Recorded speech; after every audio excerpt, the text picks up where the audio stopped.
Hey, I'm Kris Jackson. This is Through the Prism of Chrism. Thanks for being with us for our little 4.5-minute mini videos. We're talking this week on F-bombs. You heard me right, F-bombs. Yesterday, follow your fathers. Today's F-bomb, face your fears. You know, we've quoted from Psalm 23 many times on this program. Though I walk through the valley of the shadow of death, I will fear no evil. I won't do it. It's a decision you make. I'm not going to allow fear to cripple my life. Now, I want you to write down 3 things today. Number 1, fear your fears.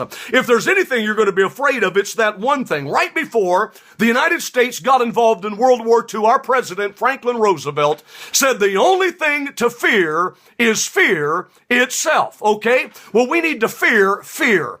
Why? Because fear paralyzes. I said it paralyzes. In Proverbs 22 and verse 13, listen to this. The slothful man says, there's a lion outside. I shall be slain in the streets. Well, there is a lion out there, according to 1 Peter 5 and 8, your adversary, the devil, like a roaring lion. He's on Main Street. He's on Wall Street. And if you allow him to intimidate you, you'll be stuck behind the doors of your house for the rest of your life. Fear is an evil spirit. According to 2 Timothy 1 and 7, God has not given us a spirit of fear, but of power and of love and of a sound mind. Fear has torment, according to 1 John 4 and 18. Have you ever seen people that are tormented by fear? They're afraid to try, afraid to cry, afraid to buy, afraid to apply, afraid to fly, afraid to die. And that brings bondage.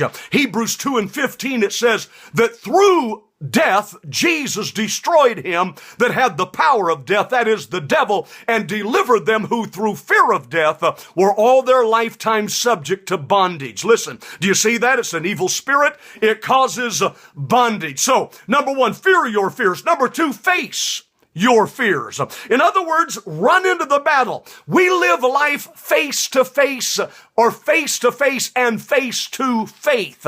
Like Charles Givens, who jumped into a lion ring with a lion just to prove he could do it. That's a man who had written a whole lot of great self-help and business books. Or I think of Nick Wallenda standing there on that tightrope walking across the Grand Canyon, or George Herbert Walker Bush at age 90 for his birthday jumping 5,000 feet out of an airplane just to tell fear you're not welcome here. We have to learn to square off with it, face our fears.